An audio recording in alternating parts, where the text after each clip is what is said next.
Coming up tonight in our news. A police chase ends on a school campus. We've got the details. 2 locations identified to treat persons who may test positive for the coronavirus. A look at the 4-legged members of the police force. Plus, we sip and paint in Grand Bahama.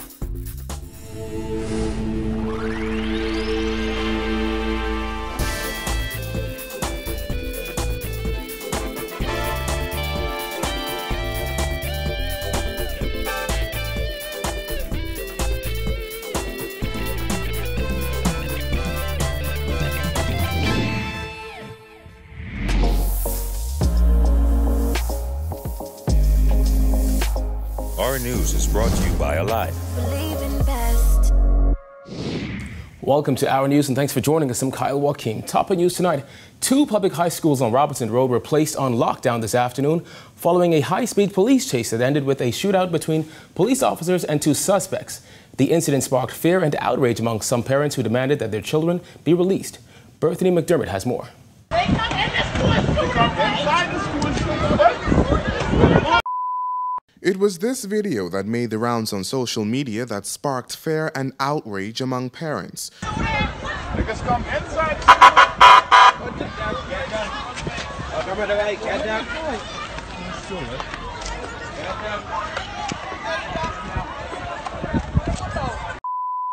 According to Chief Superintendent Solomon Cash, shortly before noon Tuesday, police received information of 2 armed suspects in a vehicle on Palm Beach Street. When the officers got to that area, they saw the vehicle fitting the profile based on the information they received. As they engaged the vehicle, the occupants sped off in a high rate of speed. The officers pursued that vehicle onto several streets, which ended up into the Main Street area, traveling south, crossed over into Robinson Road and into the Adult Street, Montelites area when the vehicle entered the compound of C.H. Reeves Junior School. When officers engaged the vehicle on the campus, it resulted in the car colliding with a marked police vehicle. As officers cornered suspects on the school's campus, there was an exchange of gunfire between police and the suspects. Cash has confirmed that both suspects were taken into custody. The Ministry of Education sprung into action, placing the Robinson Road campus on lockdown. A statement from the Ministry of Education noted that the R.M. Bailey Senior High School was also placed on lockdown. Then things suddenly took a turn after this school official came to the gate to explain that students would not be allowed to leave until after they were fed. We're going to set it up for terrorists over here and get your children. Now, what we have to do is the children, because we had them on lockdown, they will be getting lunch. Now, we will set up an order in which we have to know who's here, which child, so we can get the parents. If you have your child, they will dismiss your child. But just give us a chance. That did not sit well with this parent. We're just concerned about the safety of our children. We just want our children to confirm that our children are physically okay. As mothers, as parents, we just want to hold our children. We're not trying to break any law, be disobedient, be disrespectful or anything. But they just need to tell us so that we can have peace of mind and comfort in knowing our child individually is safe. That's all we want. According to Cash, no students were injured during the incident. He issued this warning to suspects who attempt to engage police officers. We have strategies and we're going to protect ourselves against any harm that's going to be caused to us. And I would advise persons, they must stop if the police ask them to stop. The Department of Education has mobilized its counseling services for both staff and students. Reporting for Our News, I'm Berthany McDermott. While fire services officers fought to extinguish a massive blaze which blanketed the area at the rear of the Police Training College on Thompson Boulevard this afternoon. Police tell us over 50 vehicles were set ablaze at the rear of the Internal Security Division. When Our News visited the scene, police officers were also attempting to keep curious onlookers away from the fire. Investigations continue. Well, a Haitian beautician appeared in the magistrate's court today accused of fraudulently obtaining Bahamian citizenship. Jared Hicks has more. 28-year-old Widleen Francoeur faced 12 charges when she made her first appearance before Magistrate Andrew Forbes. Francoeur, who prosecutors list as a Haitian national, faced 1 count of attempted fraud by false pretenses. Police say on March 7, 2013, Francoeur, being concerned with others, did attempt to obtain citizenship from the Commonwealth of the Bahamas under false pretenses. The South Ocean Drive resident also faced 3 counts of fraud by false pretenses, with prosecutors accusing her of fraudulently obtaining a Bahamian passport on December 18, 2018, a Bahamian driver's license on August 29, 2019, and an NIB smart card on May 7, 2019. On top of those charges, the beautician faced 6 counts of possession of a forged document. 2 of those counts accused Francoeur of possessing a false passport on May 7th and August 29, 2019. 3 of the forged document charges allege that she had false Bahamian birth certificates in the name of Widleen Francoeur and Asaline Smith. An additional count also accuses the 28-year-old woman of possessing a false letter from Superintendent Anthony Roll, coordinator of the Bain and Grantstown Urban Renewal Center. That alleged false letter concerned a lost passport belonging to Widleen Francoeur. The Haitian national had her charges translated into Creole by an interpreter, despite the interpreter telling the court that the woman spoke English. Magistrate Forbes explained that the translation was necessary, as the charges must be read in the defendant's first language. The hairstylist was also charged with 2 counts of uttering a false document, both relating to Bahamian passports. She pleaded not guilty to all the charges and elected to have her matter heard in the magistrate's court. Bail was denied, and Francoeur was remanded to the Bahamas Department of Corrections. She was represented by attorney Bjorn Ferguson and will return to court for trial on June 16th at 10 a.m. Reporting for Our News, I am Jared Higgs. As the country continues to develop its national preparedness and response plan for the coronavirus, Minister of Health Dr. Dwayne Sands revealed that 2 locations have been identified to treat persons who test positive. Government is also setting up a hotline for those who fear they may be infected. Georgia Bain reports. Minister of Health Dr. Dwayne Sands confirming that a team has been identified to handle the COVID-19 virus if any of those tests prove to be positive. He also confirmed that an area in the public hospital has been identified to handle those patients. His comments come as the coronavirus death toll surpassed 4,000. More than 113,000 people have been infected globally. The Bahamas has managed to remain off the list of 85 countries and territories with confirmed cases. However, in the event that changes, Princess Margaret Hospital and the Defense Force Base have been identified as treatment facilities for persons who test positive for COVID-19. We have designed and have started the process of building out an on-site special unit for managing patients that could possibly have severe acute respiratory illnesses, including COVID. That'll be a 6-bedded unit on the PMH, and we have also agreed a design for the unit at the Defense Force Base, which will be a 20-bed unit inclusive of intensive care space. Additionally, Sands said that a team has been identified to handle treatment. We have the nucleus of that team, and we are building it out in various places. But if we had a case today, we could identify exactly who would respond right now. The ministry currently has hundreds of tests available, according to Sands, who warned Bahamians about purchasing their own test kits online. As of about 10 minutes ago, we have just under 400 tests. There may be fewer because we have been validating the tests. So we have gotten tests through PAHO, we've gotten tests from a supplier in Asia. Doctors Hospital has testing ability. Understand that there are offers for rapid testing which have not yet been validated. The health minister warned those exhibiting respiratory problems to contact their physician before heading to their office. However, a hotline is expected to be up and running by the end of the day. Today we will be rolling out the hotline that persons with symptoms of respiratory illness, fever, etc. can call 24 hours a day, and we expect to release those numbers sometime this afternoon. We would prefer, if people are not well, that they stay home, unless they are so seriously ill that they have no choice. Reporting for Our News, I'm Georgia Bain. While following a central bank warning that cautioned Bahamian families to exercise financial prudence as the spread of the coronavirus continues to negatively impact the economy, Financial Secretary Marlon Johnson is advising Bahamians to be prepared for a possible contraction of the economy. If it's a matter of months, and I think we will see some contraction in the economy, but then I think we will rebound as all of the projects that are in the pipeline come on stream. Global travel has declined amid the coronavirus outbreak. That decline is expected to impact the Bahamas, especially in light of the U.S.'s warning to its citizens to avoid vacationing on cruise ships. Johnson said finance officials are anticipating a short-term blow to the economy. One of the things we are looking to do in our model, though, and I think it's important to highlight, is that our anticipation is that whatever happens, we're looking at it in a matter of months as opposed to prolong over a number of years. I think what we've seen, at least from China and some of the other places, is that you see a real sharp peak, and then you see a sort of fall off in new cases as it subsides. Monday was described as the stock market's worst day since 2008, while today was another turbulent day on Wall Street. Johnson had this advice for consumers. My advice really, this is the time to sit down. If you're in a family, sit down with the entire family and say, listen, given that we don't know what the medium-term horizon is going to look like, it's going to be really important that we sit down and really plan out our money and try to set aside as much as we possibly can. A Bahamian developer with plans for a beach club on Paradise Island says he feels snubbed following news that Royal Caribbean International hopes to lease Crown Land already leased to him in an agreement. He took Our News to the island today and said he feels at the end of the day, Bahamians will end up with the short end of the stick.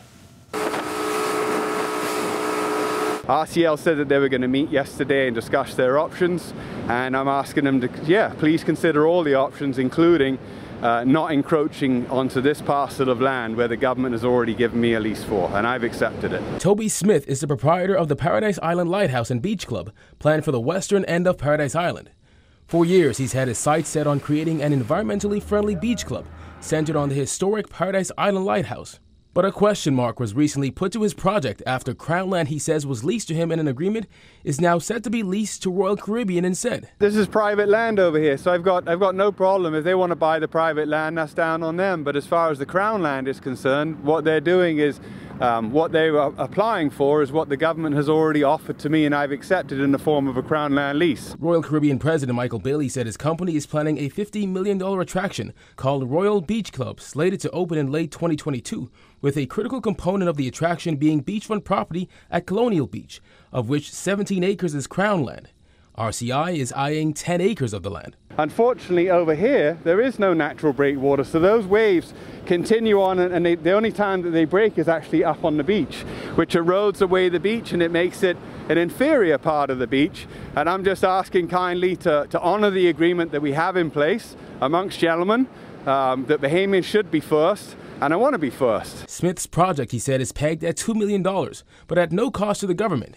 And while he has his lease agreement, after hearing of the government's plans of moving forward with the lease for RCI, he's willing to compromise. I'm saying as a matter of compromise, I'm prepared to shift half of what you're asking me to do as a reasonable person. So I've drawn a line on the plan.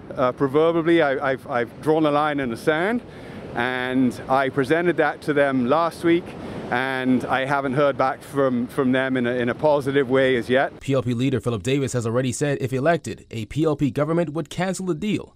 Former Prime Minister Perry Christie too has come out calling it a fundamental error, noting the dominance it would have over nearby attractions like Atlantis and The Point.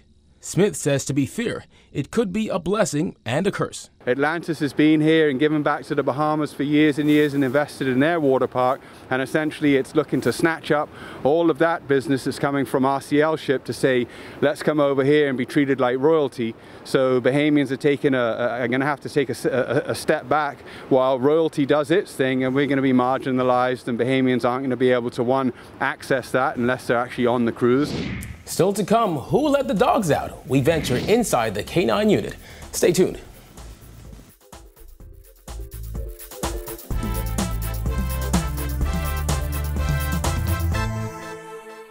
Phone is good. Internet is good. TV is good. But why just pick one thing when you can have everything with Tria? Only $99 a month gets you phone, internet, and cable. That's everything you need for $99 a month. Ask for Trio. Call 601-2200 or email residentialsales@cablebahamas.com. Rev, you and us together.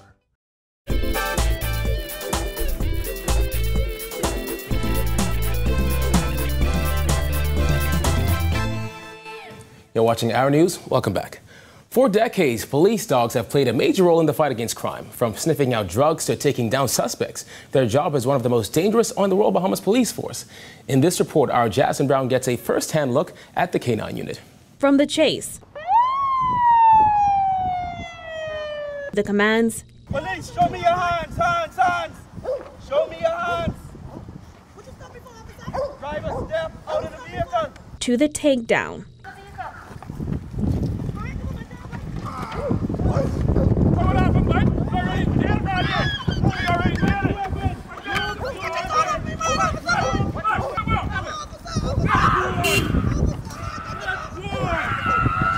It's all a part of a hard day's work for the officers and dogs assigned to the Royal Bahamas Police Force's K9 unit. These animals are highly trained to sniff out drugs and explosives as well as take down suspects. And they have played integral roles in some of the biggest busts the country has ever seen. It's no wonder they mean a whole lot to their handlers, like Inspector Ivanka Paul, who has been attached to the K9 unit for 18 years. Our dogs are superheroes. They can sense things that we can as humans. They can smell things that we can as humans. They can go places that we can as humans. And so therefore they're very essential. They're critical to our fight against crime, our war on drugs. We got to meet some of those dogs as we were given an inside look at the unit. And the canines trained to do detective work of their own, like Chocolate Lab Choco. While he appears big and cuddly, he quickly got down to business, showing us exactly how he sniffs out dangerous drugs.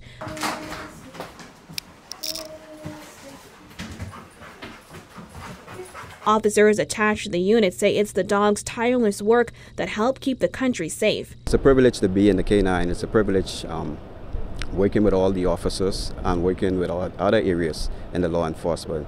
And we're here basically to make sure that this country is safe and protected. Because I have love and passion for dogs, but more importantly because I understand and admire what the K9 unit brings to the Royal Bahamas Police Force as it relates to crime prevention and criminal apprehension. It plays a significant role when it comes to those aspects of policing. And if there's one thing we learned here at the police dog section, it's that those dogs are more than just partners, they're also family. Reporting for our news, I'm Jasmine Brown. All right, thanks, Jasmine. Still to come, a Grand Bahama artist invites residents to sip and paint. Stay tuned.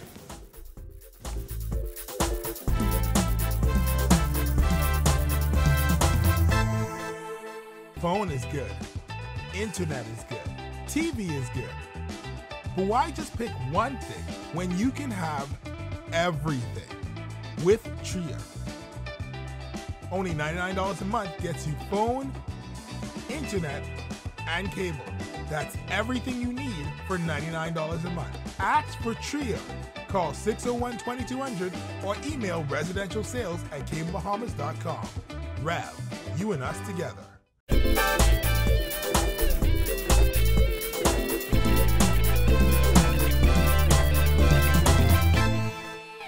Welcome back to our news. As Grand Bahama residents continue to rebound from Hurricane Dorian, one artist on that island is making people smile using art and alcohol. What you like, we'll paint. The name is IIWI, an acronym for It Is What It Is. Sitting in Port Lucaya in Freeport, Grand Bahama, artist Matthew Wildgoose has brought the concept of sip and paint to the island's tourism hub. So we're really trying to encourage the arts in Grand Bahama. His studio also features some of the island's other artists, giving them a platform to share their work with the world. While visiting, Wildgoose handed us a blank canvas and let us get to work. What you're doing is you painting one of your favorite things in the world, so you say, right? A woman's body. Boom. Fine looking woman body. So you did that just now? Yeah. What you're gonna do is start with your background. We start off with a few strokes of red, then some blue, and eventually we fade our background with some white. No, you don't have to mix it. You mix it while you're on the canvas. So bring some of that up, so it wouldn't look like just two colors. Yeah. Yeah. And what's sip and paint without some good old Chardonnay while the paint dries?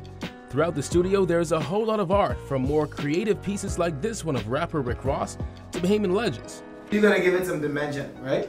My painting may not be the best in terms of highlighting. I eventually got it together.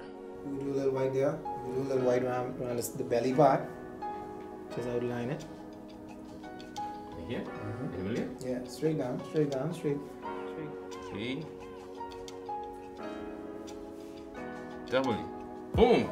Port Lucaya is always open, which means you can sip and paint for 2 hours on any day of the week. Wildgoose says the studio is open for all expressions of fine art. Trying to get that singing down pat. If you have poetry going on, you come in and do the open mic night. And if you're serious about art, if you want to, get your BGCSEs and your BJCs, you come here.